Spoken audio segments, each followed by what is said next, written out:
청취자 여러분 안녕하십니까? 앞서가는 교육. 오늘은 이주성 교수를 모시고 창의적인 수업에 대해 들어보도록 하겠습니다. 교수님, 안녕하세요. 네, 안녕하십니까? 이번 학기에 새로운 방식의 수업을 해보셨다고 들었습니다. 구체적으로 어떤 수업을 하셨습니까? 네, 이번 학기 디자인 수업에서 창조라는 주제로 수업을 진행했는데요. 학생들의 고정관념을 깨기 위해 연극을 하기로 했습니다.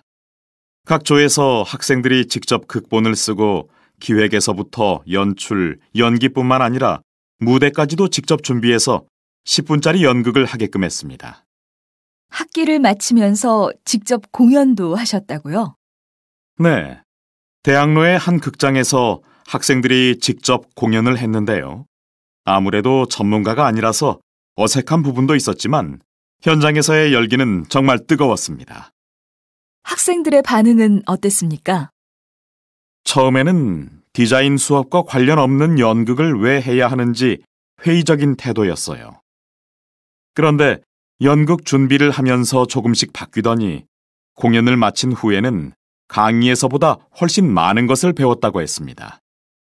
실제로 이론만 배우고서는 디자이너에게 필요한 창의적 생각을 할 수 없습니다. 이번 연극을 통해 창의적인 사고를 배울 수 있었던 게 큰 수확이었다는 거지요. 그렇군요. 학생들이 좋은 경험을 한 것 같네요.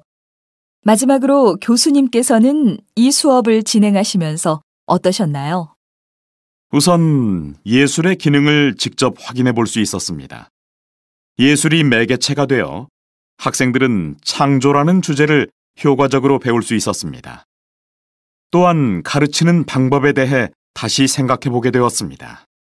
학생들은 굳이 가르쳐 주지 않아도 준비 과정을 통해서 필요한 것을 수집하고 창조할 수 있다는 것을 확인할 수 있었습니다. 청취자 여러분 안녕하십니까? 앞서가는 교육. 오늘은 이주성 교수를 모시고 창의적인 수업에 대해 들어보도록 하겠습니다.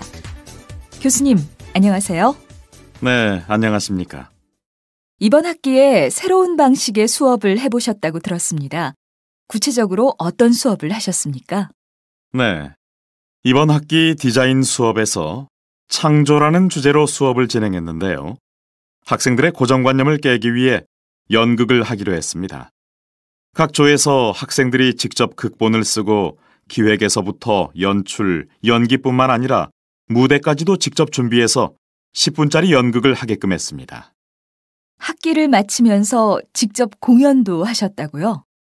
네, 대학로의 한 극장에서 학생들이 직접 공연을 했는데요.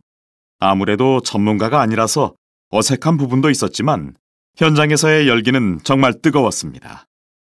학생들의 반응은 어땠습니까? 처음에는 디자인 수업과 관련 없는 연극을 왜 해야 하는지 회의적인 태도였어요.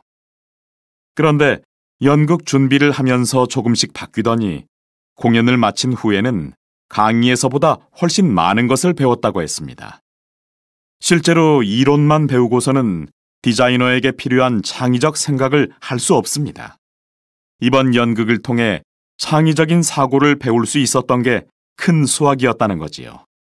그렇군요. 학생들이 좋은 경험을 한 것 같네요.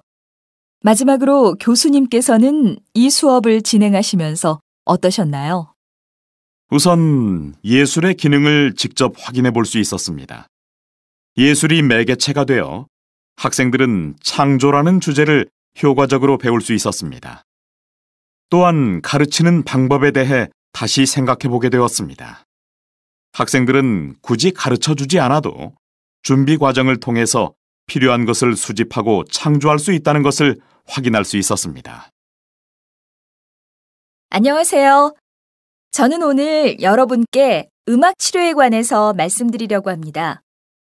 제가 이 주제를 선택한 이유는 음악에 관심이 많기도 하고 우울증이 있는 제 동생이 얼마 전 음악 치료를 받고 좋은 효과를 얻었기 때문이기도 합니다.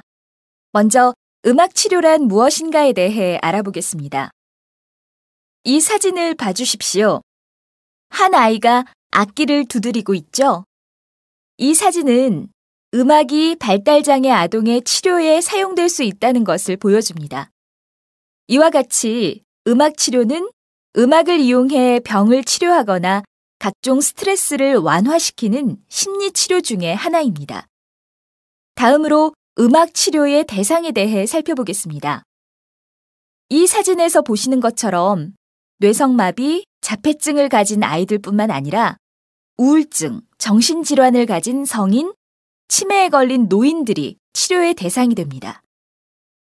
최근에는 음악 치료의 효과가 알려지면서 환자가 아닌 일반인의 정서적 안정을 위해서도 널리 활용되고 있습니다.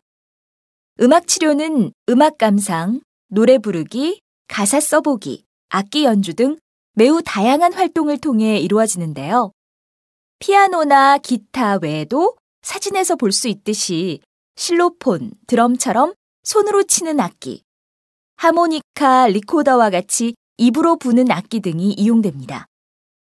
환자는 이와 같은 음악 활동을 통해 교감하고 치유하는 과정을 거치게 됩니다.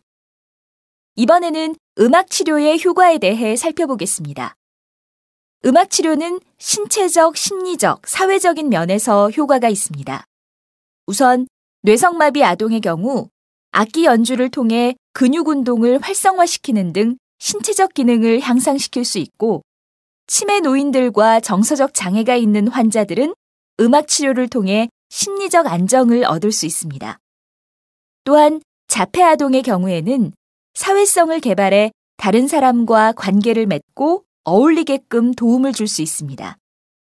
마지막으로 음악 치료가 실생활에 응용되는 경우를 살펴보겠습니다.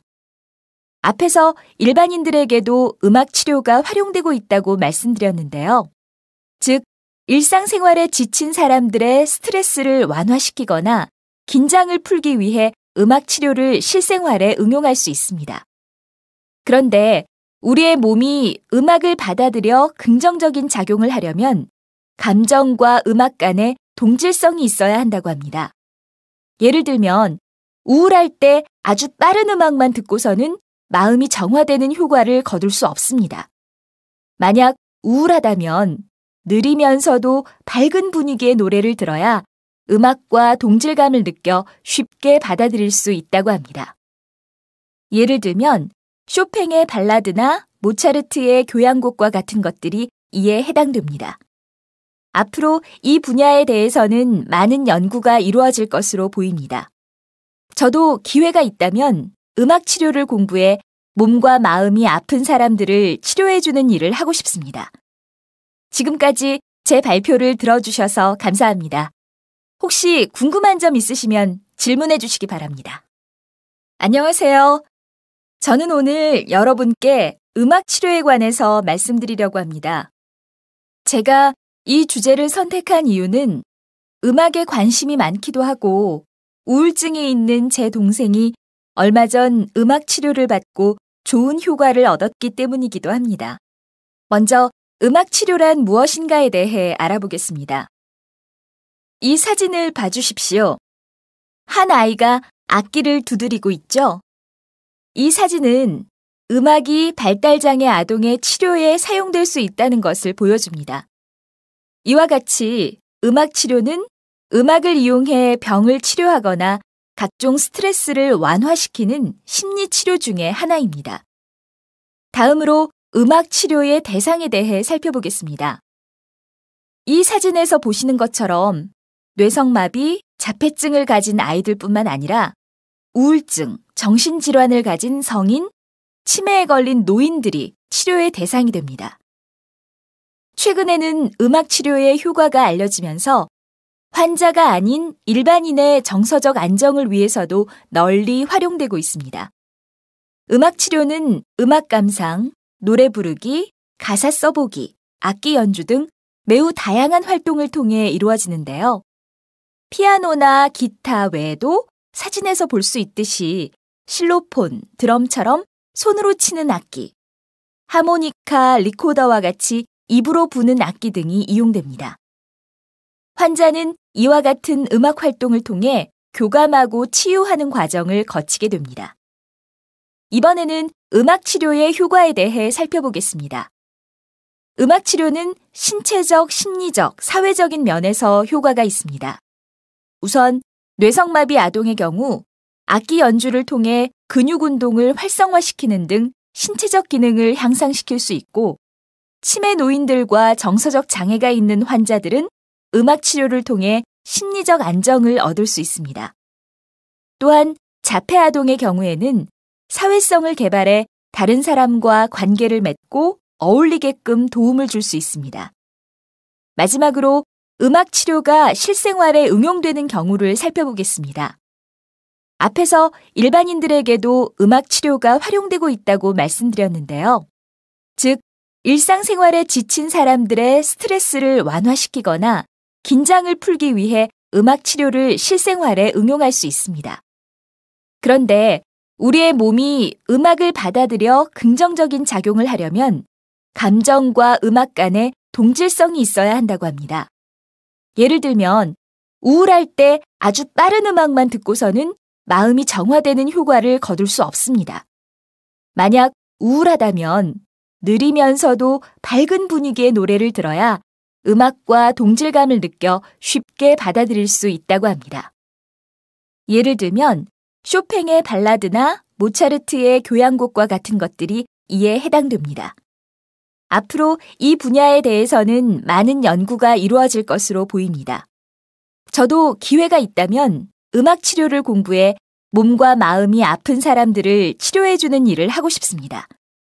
지금까지 제 발표를 들어주셔서 감사합니다. 혹시 궁금한 점 있으시면 질문해 주시기 바랍니다.